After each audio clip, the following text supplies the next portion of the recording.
Donta Myles. Yes, sir. Welcome, my guy. Yes, sir. Glad to be here. Glad to be here, man. Okay, let me just start off by saying, wow. Yeah. Wow. What a week.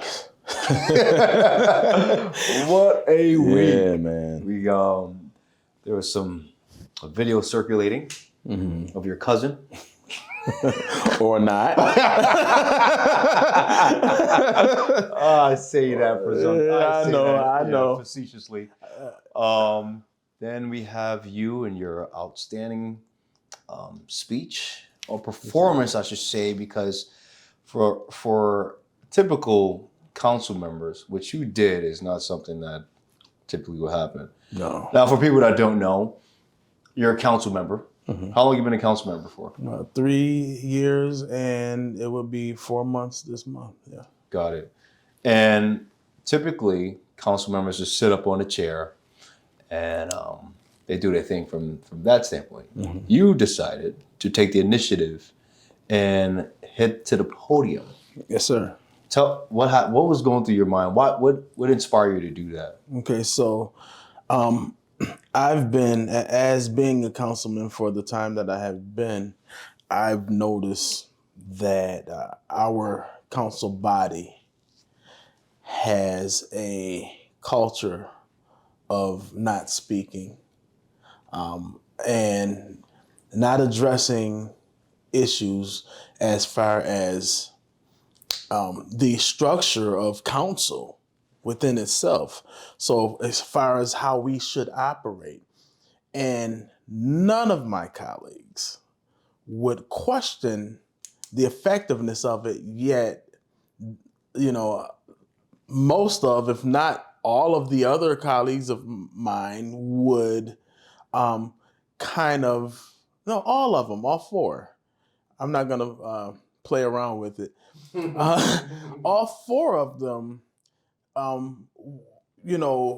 kind of sponsored this narrative that the city council is a circus now, and they're blaming this circus on the people who come to the podium and speak. Mm-hmm.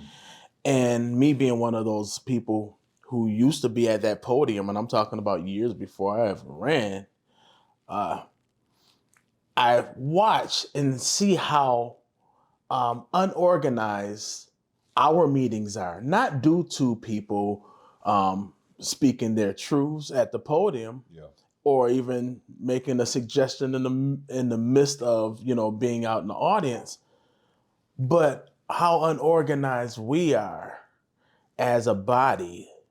And so once I kind of that hit my head, and I said, you know what? And this was me on my way in. My wife didn't even know. She didn't know I was going to do that. It wasn't something that I was like, yeah, I'm planning this out for, like, literally, because she called me afterwards and she was like, I didn't know you was going to do that. I mean, that was great, but I didn't even know. Right?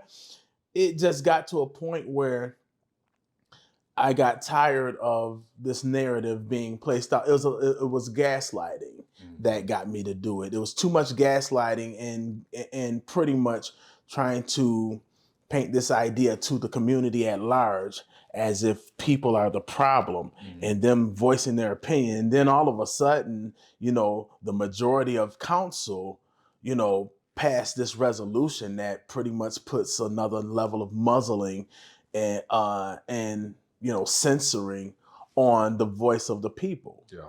So therefore, when I was coming in, I was on my way to grab my packet, and I said, I need to go back to the place where I started. I started at that podium. I didn't grow up around politicians or none of that. I'm not a polished politician. I'm one of the, I just came understanding real issues, and I went to address the council body, and that was my way of doing it. And that's what got me where I am today. So it served me best, and I felt like I was doing more of a service to the people that I represent to step off of that, because we sit like statues, and that's what you heard me make that statement. Yeah. Instead of us sitting up there like statues and never readdressing, not even at the next meeting, any of the concerns that our constituents brought forth to us, I felt like I needed to talk to them as their peer from the place that they're trying to demonize. They're trying to demonize the podium now. So I had to address them in that manner. And of course, I'm quite sure they didn't care too much for that. So for people that don't know, Niagara Falls City Council, prior to now, they had rules where you can speak for up to like 3 to 5 minutes at a time, and on any given topic, whether that be an agenda or the good of the community. Whereas now they limited down to 3 minutes. You only could speak on, I think it was like 2 topics or whatever, or 3 limited. So yes, they put limitations on it. Afterwards, there was the council chair, Perry, got a bad rep for this movement, and he had put a post out.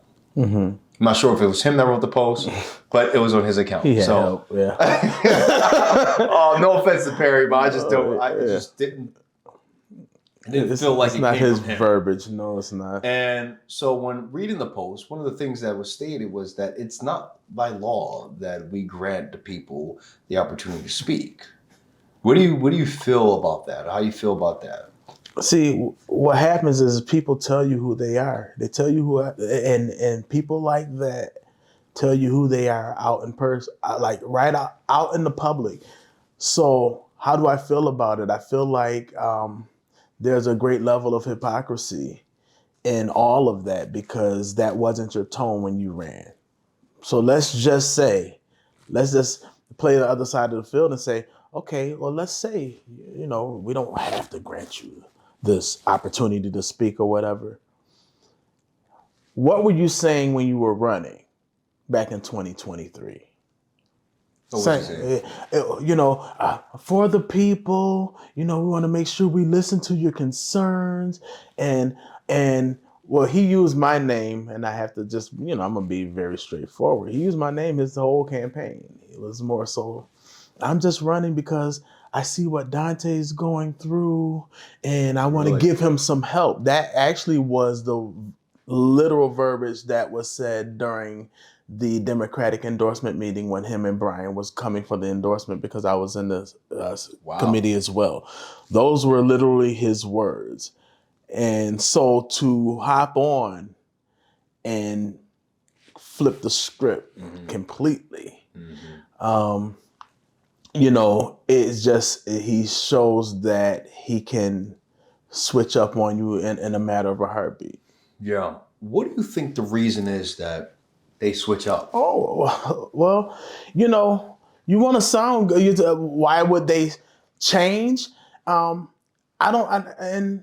can't say that. And why haven't you? Okay. Well, for me personally, I answer the first question.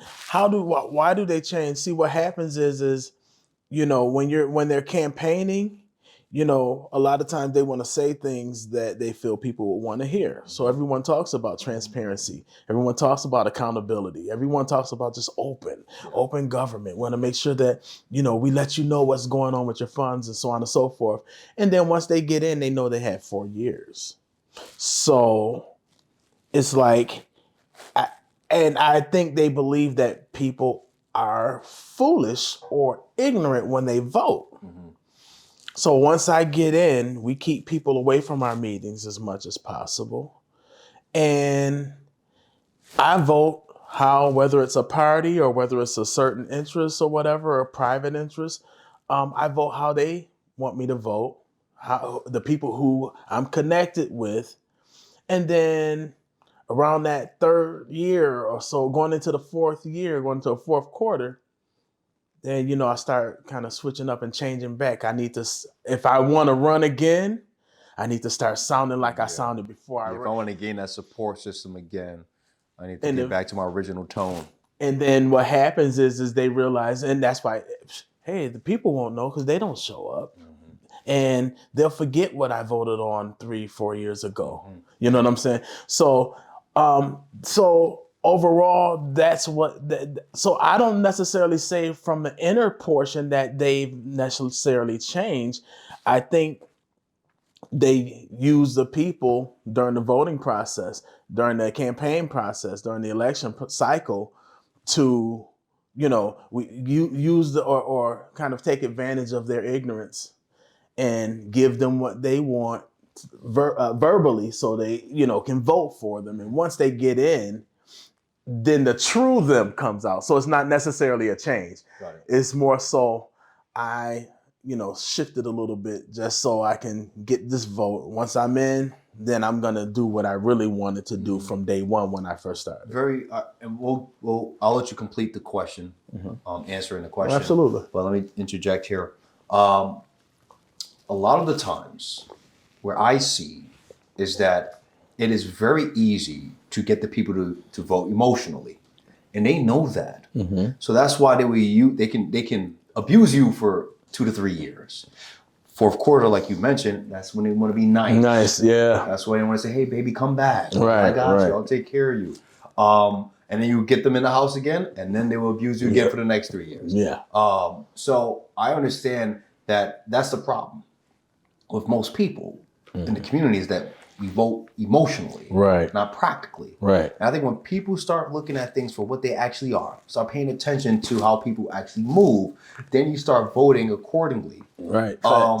Because right now what I'm seeing is people are getting emotional.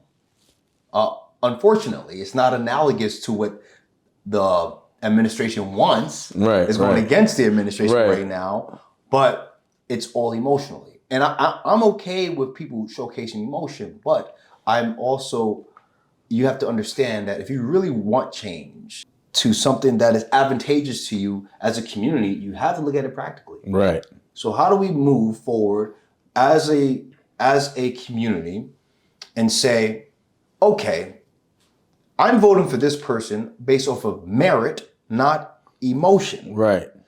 Because a lot of times we will vote for party Right. based off of emotion and not merit. And I think that puts us in a deeper and deeper hole every time we decide to vote based off emotions. We mess ourselves up even further. I'll let you complete your answer on why you haven't changed. And then we can tackle that part moving forward. Okay. I believe in being consistent. I respect consistency.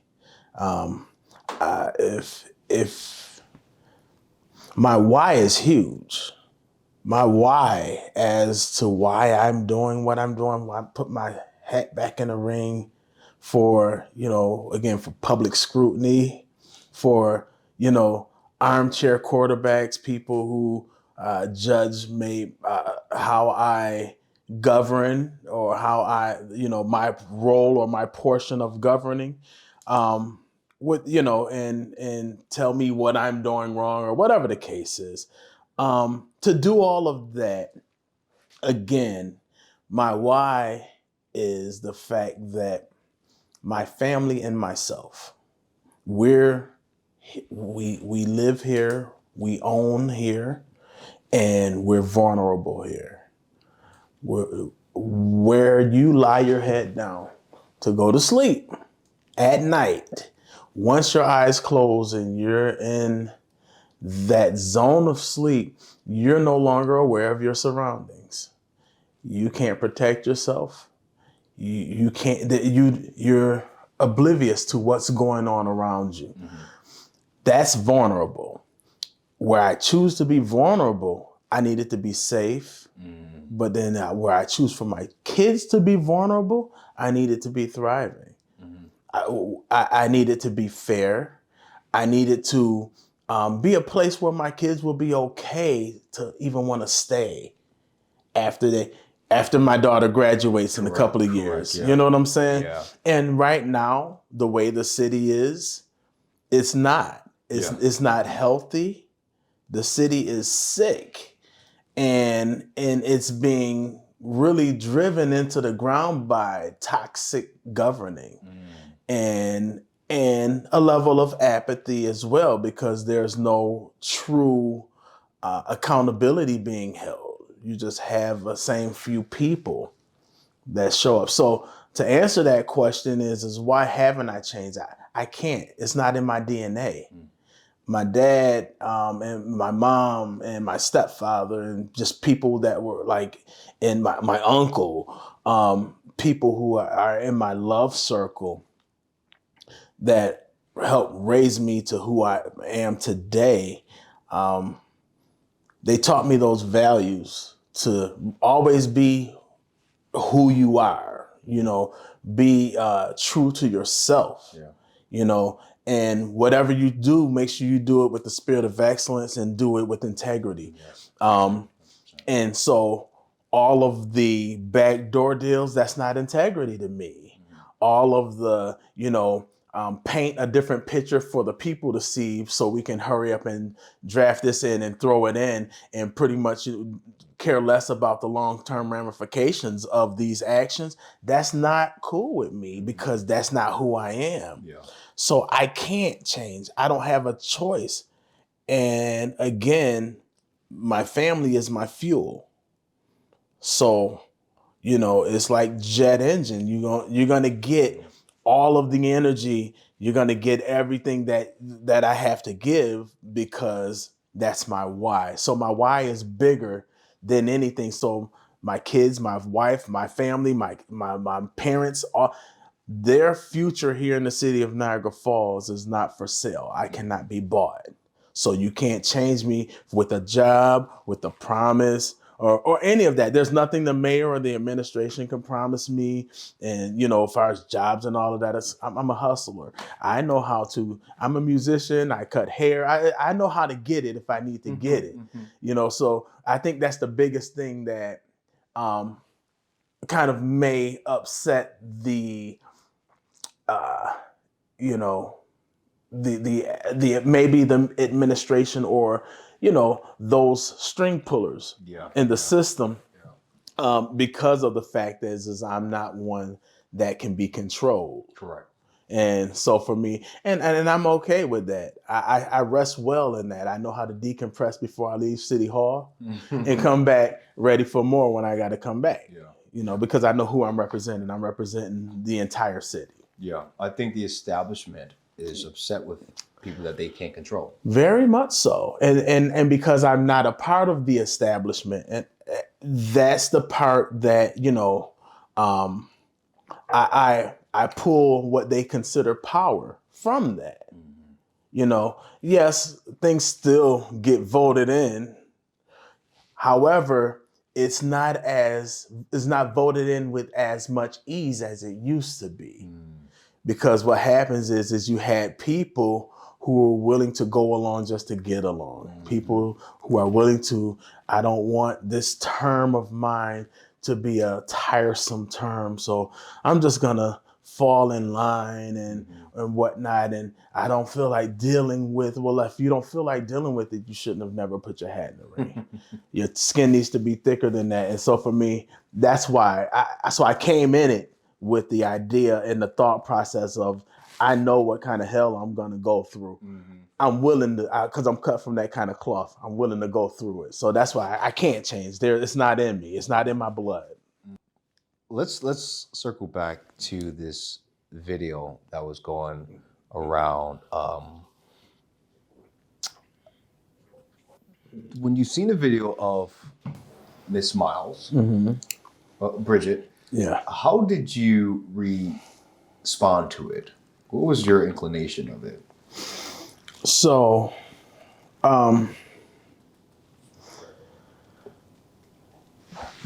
far as me, I don't feel any effect from anything that comes out of her mouth. I feel like what she talks about is not relevant to me. It doesn't hold any weight to me. As far as me, whether it's Donta Myles or Councilman Myles,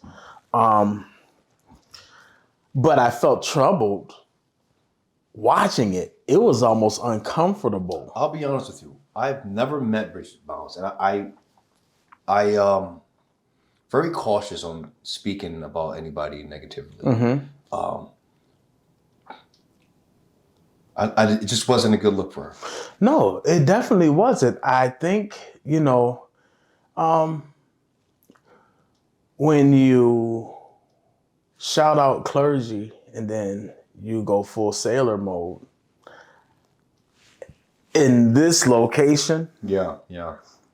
it does something bad. Yeah. You're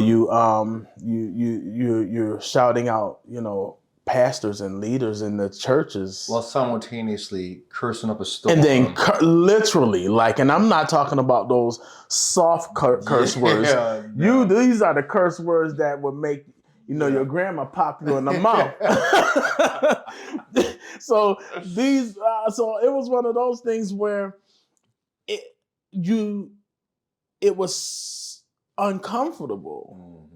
And and I heard what she had to say concerning me as well. And if anyone noticed that there was this many responses from me on that actual video, solely because I'm not in the business of giving credibility to someone who is doesn't deserve it. You haven't put in the kind of work. You haven't, So I wasn't going to watch it, but someone was like, "Hey, you just take a gander so you know what's going on." Yeah, for sure. And so I said, "All right." The little shots, and I know where they're coming from, and I was just like one of those things, like, oh. I feel, it got to the point where I felt more sorry for her. I honestly did as well. Yeah. I never met Bridget Myles. I don't know much of her. And this was my first impression of her.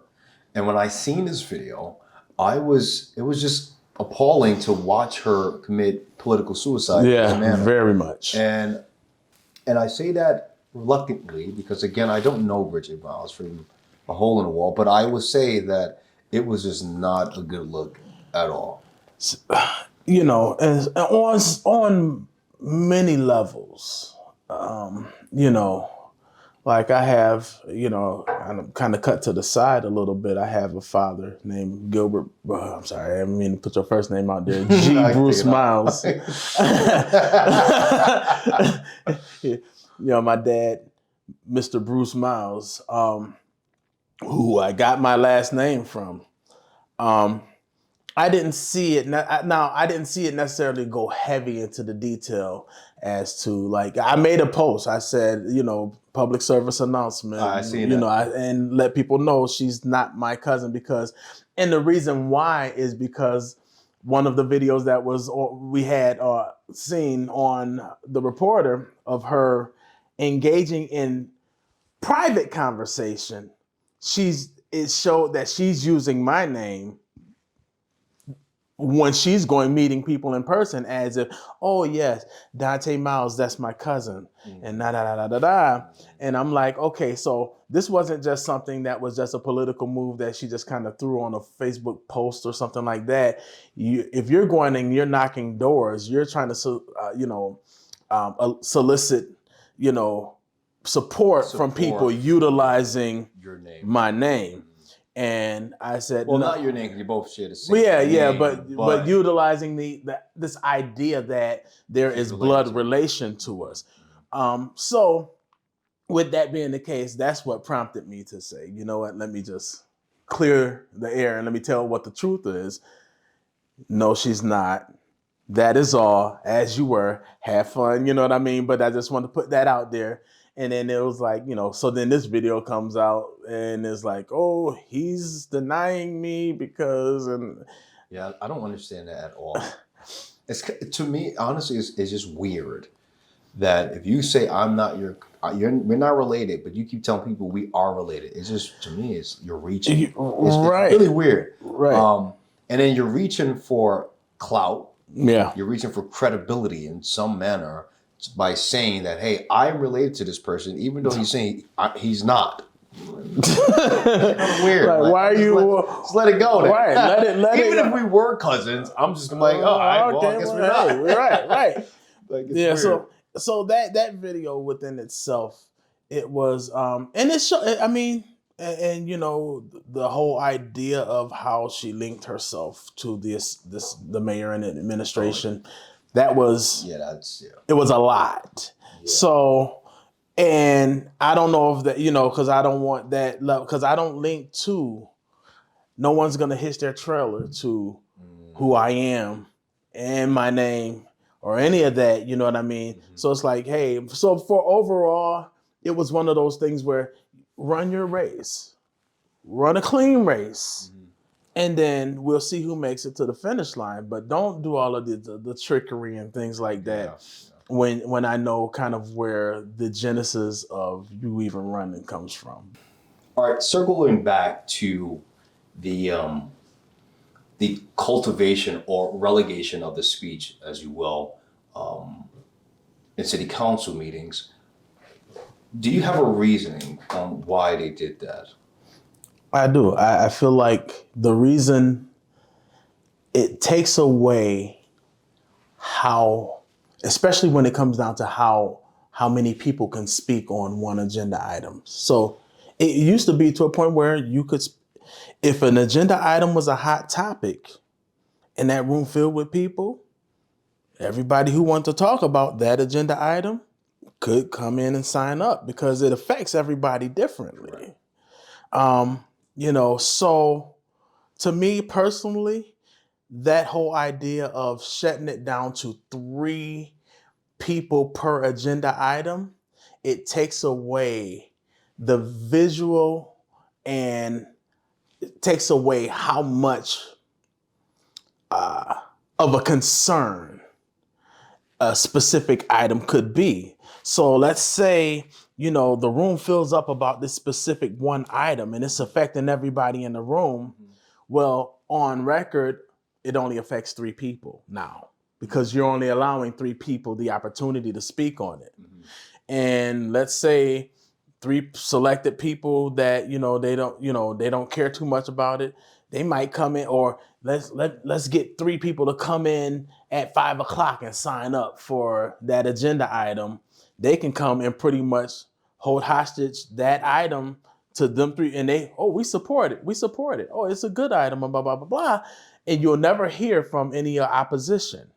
So what it does is it takes away, instead of or if you have 10, 15 people speaking on that same item, it's showing that item it's affecting a lot of people. They don't want people to see how much certain agenda items or certain resolutions are affecting people. Yeah. So that's one. 2, the way they reworded it, that's another reason why I definitely didn't vote for it as well. I was okay with bringing it down to 3 minutes. Like, to me, that would be probably one of the only things that I was okay with. I spoke plenty of times in city council, and none of my speeches went above 3 minutes. And so what happens is it does make people have to kind of zone into what it is that you're going to talk about or whatever the case is. And that I'm okay with that. But what happens is the way they rewritten it, it's, pretty much whenever the chairman gets in his feelings and you say something that may prick him the wrong way, he has this opportunity to bang the gavel, cut you, and tell you you're violating Section 11 of the new rules that we have. And he doesn't even. I told him while I was up there when he first did. I said, "Read it out. What is Section 11?" So my thing is like, what do you mean? So what happens is it becomes another crutch, or not another crutch, but a boulder or another blockage to the people being able to really express themselves in spaces. Yeah. So I'm gonna give you some pushback, and this is what I've received from people stating that city council meetings have gotten out of hand. A lot of people gone there in the past and don't go anymore because they feel like it's like a zoo, so to speak. They feel like there's no control, which I can see there's no control. There's too much objection from the audience, and it's too much. It's just a lot going on simultaneously to try to get some things in order. or pass through. Mm-hmm. What do you say to people that feel like city council is just needs more restrictions? So here's pretty much almost what I said Wednesday night when I spoke at the podium. The thing is that this one space where the people get a chance to actually converse or even hold accountable the governing body, this space is not being ran with any order. What do I mean by that? So for those who like to, I call it gaslighting. To say, oh, and then push it on the people. Now, yes, there is the level of frustration from the audience. But where's that frustration coming from? The audience can see that we're operating in a space where a majority of council votes in items where we don't even have all of the information that's needed. My colleagues and myself would ask certain questions, very critical questions to agenda items that we're going to vote on. And we won't get an answer. Maybe the department head that we're dealing with they're not there. They're never there, of course. Our mayor and his administration is never there. And so we won't get an answer to questions that we have because Mr. Du Bois doesn't have the answers, I would say at least 85% of the time. So as we not have the answer takes place, I would probably make a motion to table the item and then I won't get a second. What people see is that, hold on, you guys just asked some critical questions, didn't get any answers. Councilman Myles asked a second until we get, some more definitive answers to what it is that we're asking. And you guys won't even second it and you vote it right through with ignorance because you don't know. They see that. Also, anyone who pays attention and understands the political structure of the city council, understanding that we do represent the power of the purse, we do manage the fiscal spending and how our finances are being dedicated or allocated to different programs or whatever the case is. Anyone that understands that we should have a city controller sitting right in the midst of our meetings, and we have not had that controller the whole year, except during the budget. And that was that week per se. But outside of that, we don't have. So I'll tell you what that's like. That's like an organization. You have an organization, a business that you run, and you're going to have a budget meeting about your financials and the things that you got. So we're going to have that budget meeting, but we're going to let the accountant stay home. That the person that has all of the answers to what we've spent, what we've gotten in, what we've put out, all of that is not present. But we're going to have a budget meeting, but it's a restaurant. So we're going to have the cook there. We're going to have the guy that, does security at the door and the DJ and everybody else is around. And we're going to make decisions on how we're going to spend money again next year. But we don't have a clue. And the person that we need to ask questions to is not here by design. So the people see that. And so when they see something like that, it becomes frustrating because they're coming to the podium asking us questions that we would normally should be able to ask the controller or DPW director or code enforcement director or the community development director. And see, all of those that I just named, those are appointed by the mayor, who is not there as well. So they see all of the absence, and then they're talking to us, asking us legit questions or giving us legit concerns, and we just sit there. Yeah. And we say nothing. And the difference is it's two different parts. Frank Soda, he was one of our councilmen prior to me getting in. And with Frank, he did something that I liked. And that council kind of adopted this type of culture where they'd listen and they wouldn't respond, like kind of like how we do. Mm-hmm. But the next city council meeting, whatever was addressed prior to, they actually did their due diligence. In the beginning of the meeting, they addressed certain issues that were spoken on at the previous council meeting by the constituents. Mm-hmm.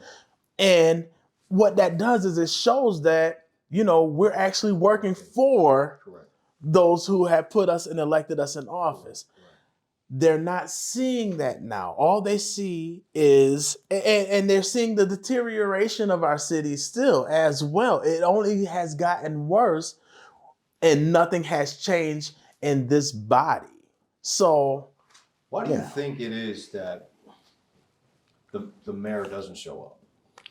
He doesn't like to be challenged. That's the biggest thing. He doesn't like to be challenged. It was told to me once I got elected by, at that time, the the chairperson, that the mayor said pretty much, I'm not coming to any more of you guys' meetings. Now, I was a podium pounder, but this just wasn't, Dante didn't start doing this just when Mayor Restaino got elected. When Mayor Deister was there, I was pounding that same podium. I rang him up real bad when he bought that statue with our Greenway Fund, $684,000 statue. And it looks like a piece of scrap metal with some paint on it. And he came to me, he was like, well, people can go and take pictures next to it. I said, aside from it being somewhat of an eyesore and not really representing nothing, it's in the middle of a roundabout. I know exactly what you're talking about. Yeah. I said, it's in the middle of a roundabout. So you're telling our tourists to go play in traffic and risk the opportunity of actually getting hit. So, but this is the stuff. So it's not like, oh, he's just picking on Mr. Restart. No, my thing was hold accountability to those people who said they were going to be accountable. And that's making decisions that's affecting me, my household, my family, loved ones, the people around here. So yeah, he doesn't show up because I'm going to ask the questions. I'm going to ask the tough questions. And he also doesn't show up because he knows he has at least 3 votes. We get a solid council, forward-thinking, willing to question and go against the grain, but independent thinking council that's willing to do the homework and come back. And like I say, challenge me. It's okay. Iron sharpens iron. I believe in synergy. I believe in, because it's going to yield the best result for the city at the end of the day. I always say, but make sure you sharpen your pencil before you challenge me, because it's not going to, I'm going to come fact based. I'm going to make sure that, I'm doing my due diligence to find out, whatever I'm voting on it with it from an educated space. And if I don't have that knowledge, or if I'm asking, and it has to be done, I feel like publicly, because I've asked too many things behind closed doors, and I mean that by email to our mayor and administration, and even across the table. And I've gotten lied to multiple times. So that's the thing that a lot of people may not understand, is that when someone is willing to look you in your eye and lie directly to you, when I asked you something so passionately to the point where you had to know that I knew the answer. Mm-hmm. That level of trust doesn't allow me as a person to feel comfortable coming back to you personally, thinking that you're going to tell the truth. So because of that, that's something, Maya Angelou, when someone shows you who they are, believe them. And I believe you. So instead of doing that, I'd rather ask you directly. Come, and if you don't have anything to hide, come to a council meeting. That's my thing. Come, and I'm never disrespectful. I'll ask in this kind of tone, but what happens is because I'm asking a question that may grieve you, or it kind of goes against something that you're trying to push through, then I'm the bad guy. I'm the thorn in your side or whatever. So a lot of people believe that you don't want to work with the mayor. I told the mayor, and he might watch this video. That would be nice if he did. He's watching. Yes. I told him directly. I said, I'm willing to work with the administration. I just don't work for the administration. It's a big difference. With and for, when you take those two words, if you switch those two words up, that 4-letter word versus that 3-letter word is a big difference. Because working for, meaning I'm just marching to the beat of your drum. Whatever you tell me, I work for this person. So whatever they tell me to do, I have to do it. That's the majority of my council peers. Working with you means, okay, you bring something to the table. Let me check and make sure, because at the end of the day, if I vote for it, I have to make sure that I can go home and sleep at night, knowing that I did the right thing. And so, but I'm not going against you. I'm just kind of like checking it and make sure that, there's no holes in it and it's not something that's going to affect us negatively 5, 10, 15, 20 years down the line. And my kids will have to deal with the debt, or whatnot, that next generation. We got to protect them too in our position now. So that's the difference. So it's not that I don't want to work with the mayor, but what have I necessarily bucked against? Centennial Park? Well, after doing research, I heard that from people who actually build stadiums and arenas, that we will be losing $400,000 plus a year if we put it where he wants to put it. And even building it here with, the competition that's in our, Erie County and whatnot. Plus the price tag. So what happens is because I'm asking him these questions, it's deemed as if I'm going against him or I don't want to work with him. No, if it makes sense, I'll work. I'm right with you. I will sign on the dotted line. I will vote it. Yes, absolutely. If I'm asking you, hey, where's the state? If I ask you, what state support do you have? What support do you have from the state? Mm-hmm. And you can show me, oh yes, the governor signed here off on this, and we have this, and we have state support here. The funding is going to come here. But the answer that I got was, well, we need to acquire the land first before we start talking about support. I said, that doesn't make sense. But see, I don't know. He's not used to people talking to him in that kind of space. I don't know if people feel like, like he's like Lord Rustino or something. But for me, I'm like, no, I'm gonna ask you questions. We're co-equal branches of government. Let me ask, so I don't have to. I'm not kissing any rings. I'm not kowtowing. I think it's important to have the check and balances when it comes to government. That's literally what we're supposed to be. And I think that's where we failed our community, is we have not brought checks and balances to the city of Niagara Falls. And guess what? Mr. Rustino is not the first. He's not the first mayor that has had this imbalance in the city. It's been imbalanced for a long time, where people utilize the council and kind of like set the council, put pawns to be able to make their plays. And then guess what? When they're long gone, then we find ourselves suffering the ramifications. So yeah, am I willing to work with the mayor? Absolutely. I say that loud and proud. Am I willing to work with the mayor? Absolutely. Will I ever work for the mayor? Absolutely not. That's just plain and clear. So that's my only difference. So some people, that makes complete sense, and a lot of people don't understand that working for the mayor and working with the mayor, completely two different things. Completely two different things. Because you have to hold them accountable. Right. If you're not holding them accountable, then they get to do whatever they want. Then what is the purpose of you being on that chair? what's the purpose of even having a city council at that 100%. point? At that point, if everything, and here's the truth, here's the honest to God's truth. Everything, I would say at least 95 to 98% of everything that the mayor brought from his office to our desk has been approved. So even though I may combat some things because it's not making fiscal sense, not being fiscally responsible, even though I have combated some things, it still went through. So let's look at our city now, the city that he graded an A+ when he was running, an A, when the guy asked him, well, what did you grade the city, when he mushed the camera?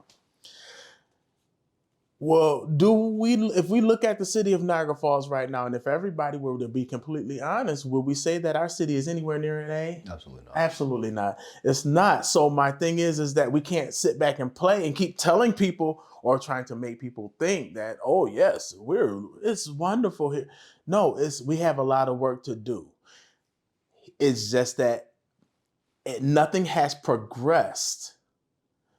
So if it's not progressing, and everything that I fought didn't make any difference, everything still went through anyway. Because I keep hearing people say, in order to get things done, you have to be able to have a good working relationship with the mayor. Well, everything he wanted, he got.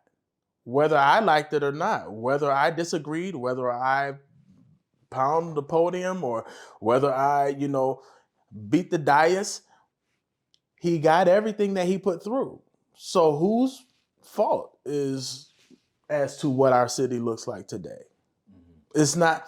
I try to paint it that way because what's been painted is things aren't getting done because Donta is not. That doesn't make one person cannot change anything because Donta is disagreeing with a mayor and administration due to certain policies and procedures. I disagree. I make it clear. I make it known. But guess what? My colleagues are going to vote it through anyway. So it's like, how am I stopping progress if progress was to be made? Yeah. So there's that. Donta, I'm flummoxed on why. Well, I guess I understand it now. But can you explain to us why you weren't endorsed by the Democratic Party this time around? So I'm going to kind of go back in time into the year of 2023. And I want to go around, let's just say, in between the election day and the new year. There was a conversation that was had from the chairperson, Mr. Christopher Bergotti, and the chair, Colin Ligamari, Mr. Archie, and Jim Perry, and all of them, the little crew. And their thing is that pretty much I didn't need to be the chairperson, although I was the senior Democratic City Council person. And I was the only Democratic City Council person before them for my first 2 years. And once the Democratic Party had the majority, usually the senior would normally be the chair. That's traditional. It was not a rule, but it's tradition.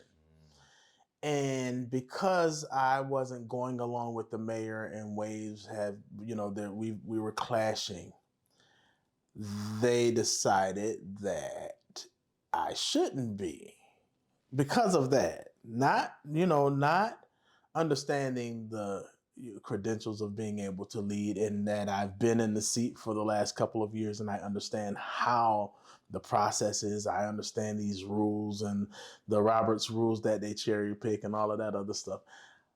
But so what happened is the first, because I have to bring this up because it's multiple traditions that the party has broken. So it goes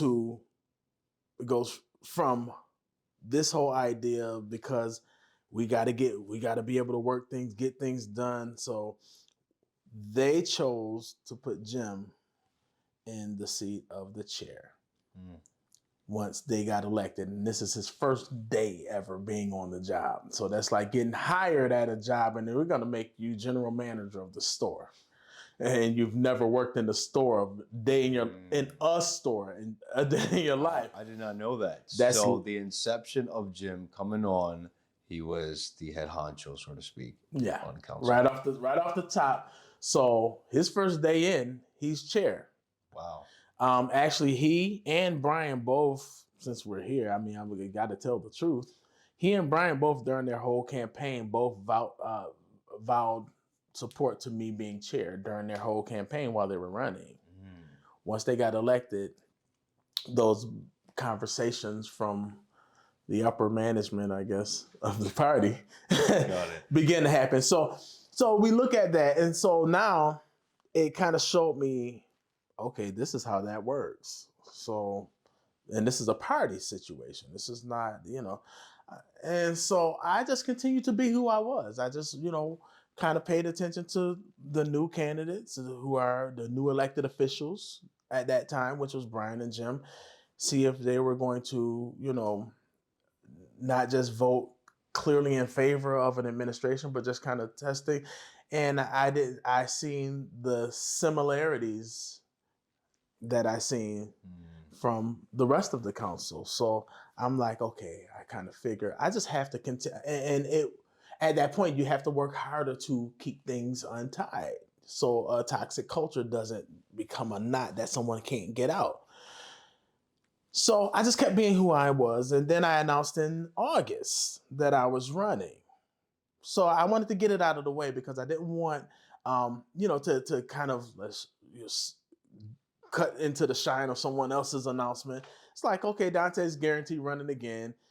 Okay, now y'all can announce whenever y'all feel like it. Now y'all know, but I'm giving you a heads up because I've dealt with a unresponsive or unengaged party leadership as far as the Democrat. And I've been a Democrat and been affiliated with the party since I was the age of 18. I just didn't want to hop. I have my own principles. I feel like there's some positive and negative in both sides, right? So with that being the case, I announced and I heard nothing from either chair from August until January, to the end of January. Now, I'm like, okay, I don't even know if there's going to be an endorsement meeting. I don't know. They have not reached out to me in any type of email to say anything. So I reached out to Colin Ligamari and I had told her that, hey, I have the text. I was just like, is there an endorsement meeting or whatever? Oh, well, we haven't come up with the date. Now, this is like the end of January. February is when we start petitions. So I'm like, it's super late. She gave me that email. I went and I sent the email in. And then that was that same night I sent the email. Requesting the endorsement and whatnot. And 2 weeks later, a post come up from Mr. Borgatti about how bad it's been. And this is this year? And this was this year. Yeah, yeah. This was this year. And this was in February, a couple of months ago. And how, how bad it's been and, how candidates, we haven't even got candidates to, come and made it. To me, I felt like he was blaming the people in the community. And so I had to interject because I'm like, you haven't said a one word to the seated councilman, the incumbent that's running, and that announced way back in August. So I'm running. And if you felt like, you wanted to connect, then we could have found out, well, I think this person might want to run. This is a good person to probably endorse. We could have had, but we had no conversation. They had an idea in their head already. And so I pretty much responded and put all of my texts, the email, my actual endorsement letter, all of the stuff, and then his post. I said, and I made it clear. I said, don't blame the people overall. I said, and I expressed the same thing. You didn't reach out to me or nothing. And people ask me, "Hey, are they gonna endorse you?" I'm like, I don't know that. I don't even know when the meeting is. And from that point on, I said, don't blame the people. Blame poor management. I went to the endorsement meeting. When I went to the endorsement meeting, I they asked me a lot of questions, but the first question that they made mention, or the statement was, and this was from Ms. Colin Nigamari, is that, I've seen a post of you bashing the committee. I said, I never bashed the committee. Well, you said it was poor management. I said, no. Who was in this meeting?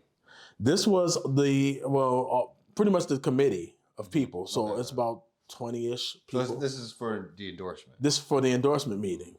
The mayor, he was in the back corner. And James Perry, Brian Archie, elder people who were running, and so on and so forth. And I said, no, but they was like, well, you said, bad management. I said, no, that's what I said. If we're going to quote, make sure we say the right thing. I said, because, and I explained the exact same thing I just explained. From August to here, I haven't. And then all of a sudden I reach out to you. And then all of a sudden later, I'm getting this post that doesn't make sense. And then it was like, well, it was because we had problems with scheduling. And I said, well, guess who didn't say anything to me? So it's kind of like, don't backpedal now. I said, so you didn't say anything. So again, and I told her, I said, and then she was sitting right here. That's why I'm kind of doing this way. I said, you could have said that, but you didn't reach out to me. So apparently that was my response to that whole thing. I literally just told the truth. Every question that they asked, and they were asking me, did you receive funding from, this was Mr. Borgatti, did you receive funding from NFR? I said, their representative came to my fundraiser, which no one in this room showed up to. And they gave a donation like anyone else could, and I received it. Just like that guy back there in the corner, which was the mayor. He received donations from NFR. NFR was actually one of his top 2 campaign contributors during his campaign, his first campaign. Really? Oh, absolutely. Wow. I can't nearly, if they gave me the max of what they could give me during this whole entire year, I would be nowhere near how much money they've given the mayor. Wow. I wouldn't be nowhere. If they could max me out if I had as many campaigns, fundraisers as I could, and they came and gave the max, they wouldn't be nowhere near as to how much money they have given him. So with that being the case, and I was like, so if that, and I said, and this campaign fundraiser that I just had was actually the first donation that I've ever received from NFR. So just in case if you're trying to tie that into a decision or that I was making through any recent resolutions or whatever from council, yeah, you don't tie that in because this is absolutely, I saw public record too. Y'all can go and check my account, my campaign account. There's no monies from being funneled from NFR or whatever the case is. So at that end, kind of digress. There was not one question. Oh, there was another question that was from Mr. Archie that said, well, if you get the endorsement and you get elected, what would you do different? And I said, absolutely nothing. I said, what should we do different? I said, because we haven't been, we've been lopsided. We haven't been a co-equal branch of government. We have been imbalanced for a long time. I said, and we're not operating as the legislative branch. I said, so we haven't been effective. So it's not about what Donta needs to change. It's about what the council body as a whole needs to change and how we operate. So so every question that they ask me, you don't want to get along. And I'm like, no. And I had to break it down. I said, it's not about getting along with an individual. It's about making sure that we play our role in our position that we play as a city council person, and that's dealing with the money, the budget. So I answered every question, and if I was if it was an interview for anything that was like outside of like the council and all of that other stuff, if it was an interview for a job, I would have left there like, yeah, I got that. like there was nothing. If they could play back, there was nothing that they could throw at me that was like, oh yeah, we got him now. So you feel like they didn't endorse you because you weren't playing ball with them? Yes. Because I didn't decide to go along just to get along. Yeah.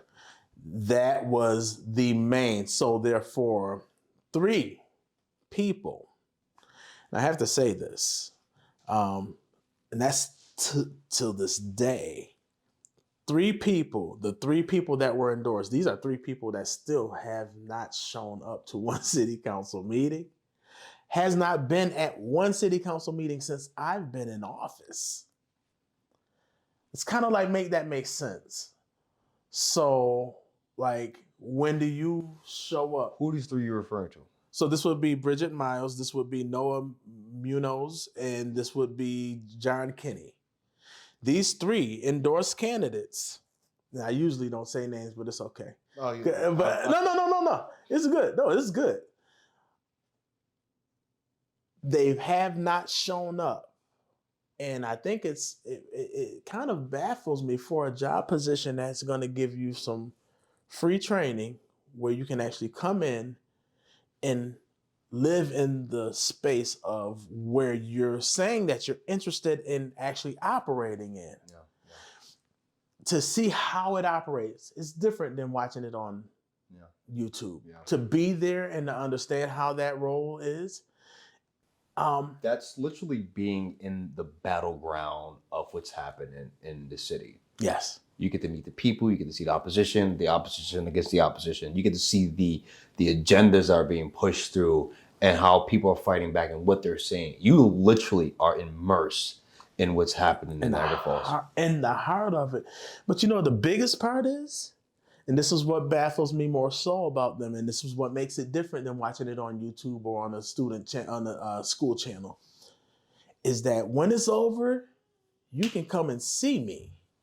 You can come and physically address and talk to these people who just made decisions on how your tax dollars are going to be spent. And you choose to not show up. I think that's something that speaks volumes, because it makes me wonder, what's the agenda behind it? I want to go down the path because I think that people get this preposition of Donta Myles. And not a lot of people know who you are personally. And I tell people all the time, like, getting to know somebody personally and get to know them politically, 2 different things. Yeah, absolutely. And I like to give people the benefit of the doubt when I meet them. So who are you? Who is Donta Myles? Man, I'm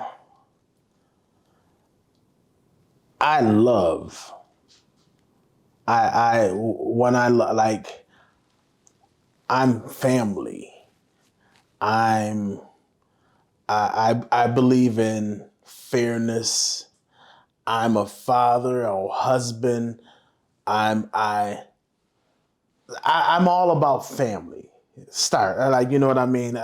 That's been something that I've been, I grew up on family principles. I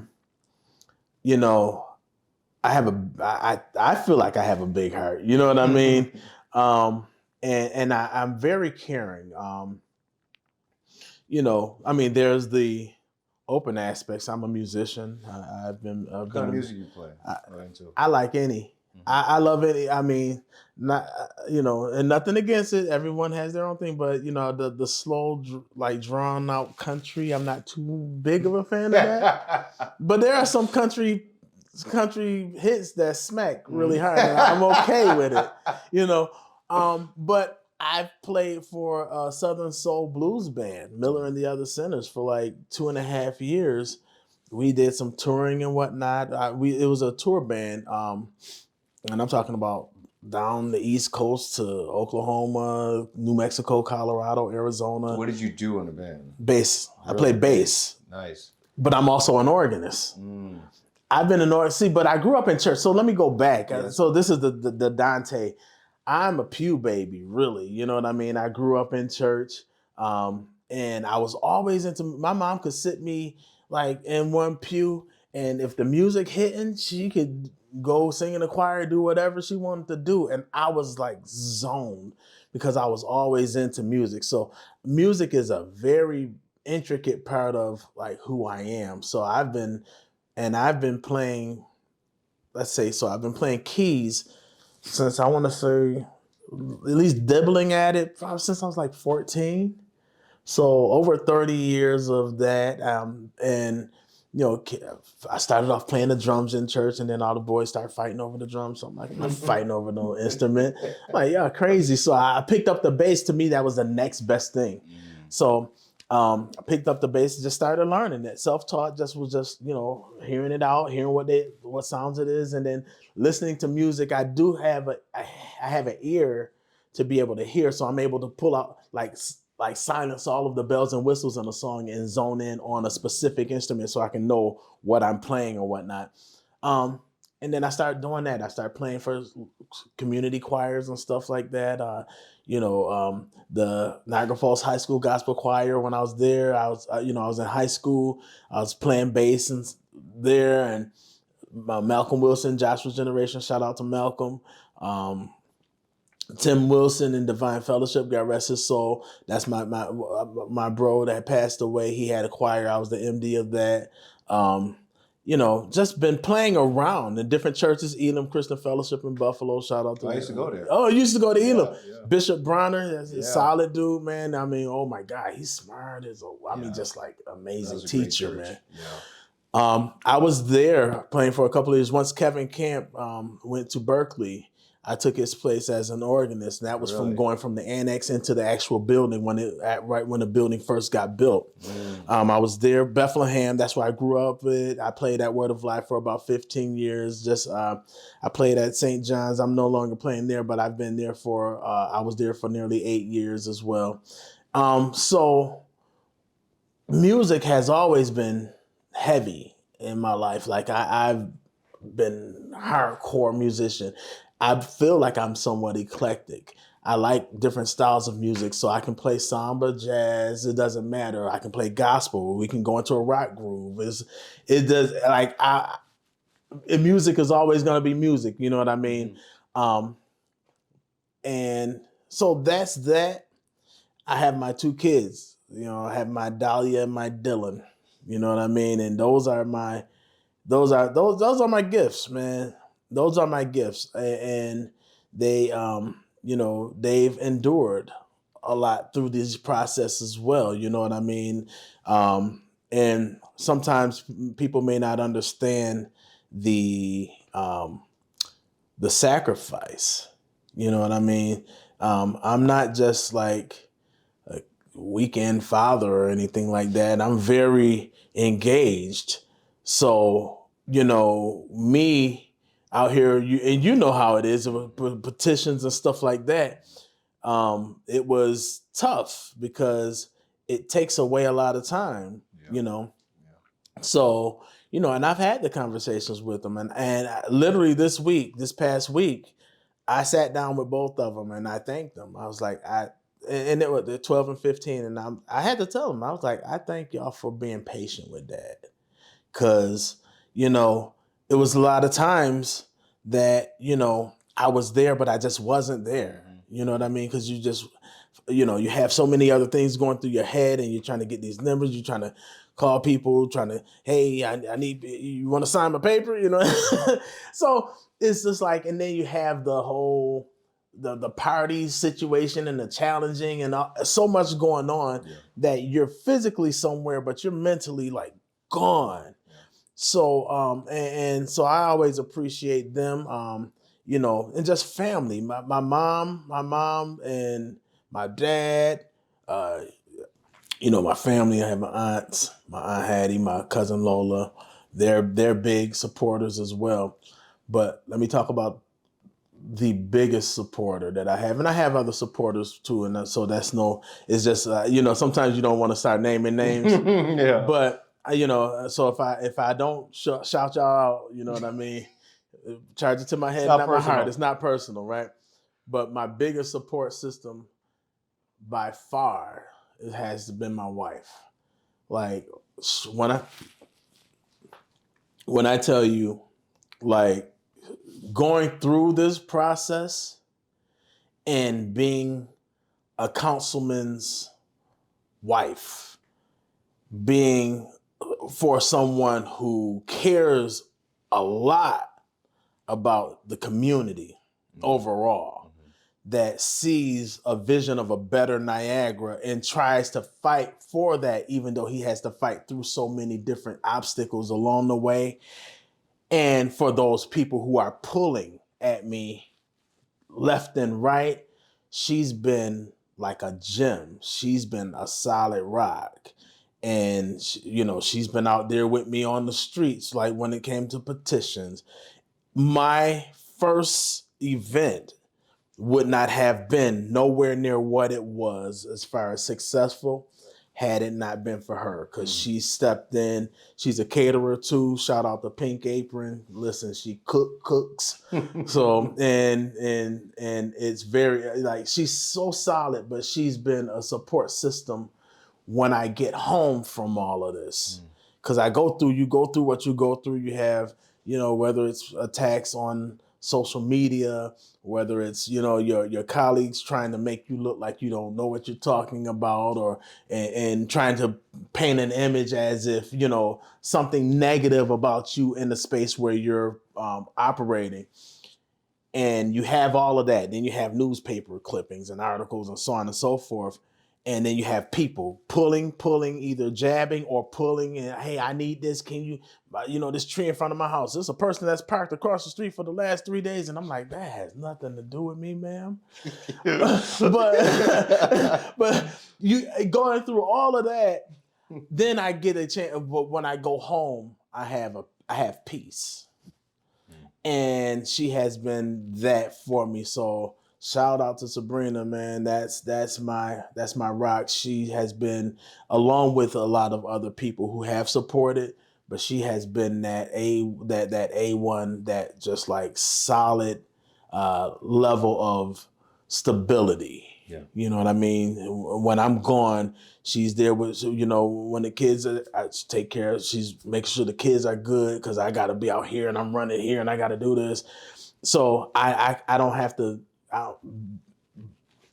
worry an ounce that, things aren't going well. She's been solid. So yeah, but overall, Dante is a person that, I'm caring, you know what I mean? I love my city, and from a pure place. I mean, it's not something that, it's not made up. This is not no campaign slogan, whatever the case. It's like, I have a natural love for my city, but I'm regular. I'm a regular individual. I'm not one that has been groomed to be a councilman. But one thing I can say is I'm okay with standing stern and sturdy and steadfast and consistent when it comes down to my position as protecting the finances of our city, protecting the finances of our tax dollars, where they're being spent, and making sure that no self-interest is taking over, and a very toxic knot of governing would be tied. I'm the one that's kind of keeping everything untied until we get true help, until we get honestly forward thinking, independent thinking, but common sense thinking when it comes down. I'm that person. So although I love my city, and I'm a very happy person. I'm not some disgruntled, mean person. I'm cool. I can get along with anybody. But my dad makes a statement, and he and I both make the statement together. I have ignorance can be fixed. Anyone can learn, have the opportunity to learn, but I have zero tolerance for foolishness or stupidity. And so when I run into that, my tolerance level is different, and I address it. And people may not like the approach, but sometimes that passive way may not work. So, but yeah, that's pretty much me in a nutshell. What do you say to your supporters? Final words. Your supporters, what do you say to them, and people who don't support you? To my supporters, I say thank you. I say I appreciate from literally the bottom of my heart, because it's a struggle. I say stay with me. I say remain consistent. I show up. Get engaged, but don't let it be just you engaged. Get your family engaged, and not just people my age or older. Get these babies engaged. Get them connected. Bring them in the fold so they can actually see and understand, because knowledge is power, and we perish biblically. We perish due to a lack of knowledge. And so what happens is people count on us perishing due to just that. So bring your people into the fold, get the youth, because they need to actually fill the seat that I have. But I say thank you, and I appreciate that. And I would say stick with me. You know what I mean? I haven't given up. I'm not bowing down. I'm not, falling in line. I care about our city, and I care about, our infrastructure and all of that other stuff. And you'll hear more of detail because, once I'm out in these streets knocking more doors. To those who may not support me, those who may not like my approach, it's okay. It's everyone has, I call it 50-50. The 50-50 is there 50% of people who love me for exactly what I do, but there's a 50%, and of course those numbers can be very different. Mm-hmm. But I place it that way. It's 50% of people who can't stand me for those exact same reasons. So I understand that I'm not going to be able to please everybody. Yeah, one of my favorite quotes is, "You can please some of the people all the time, but you can't please all the people all the time." And that's a fact. So for those people who may not support me, I still represent you. I'm still 20% of representation from my position as a councilman. I tell you what, I'm very approachable. So approach me, ask me, let's have but it won't be a one-sided conversation. I don't do those. I'm very straightforward. Don't ask a question that you don't want a solid, real answer to. One of those type of things. That's how I operate. But just as you asked me, and that's why I appreciate, this platform here.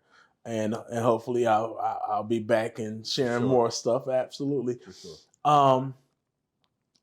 I like conversations and dialogue that gets to the heart of a situation. So if it's something about me that you may not understand, and it's something you feel like as a person that represents you that you don't know about, and you feel like it's something that may rub you the wrong way, and you may not understand why I move in a specific way, feel free, whether it's Facebook, because I see a lot of people, they talk on Facebook or whatever, or if you happen to the city council meeting is my cover photo on Facebook.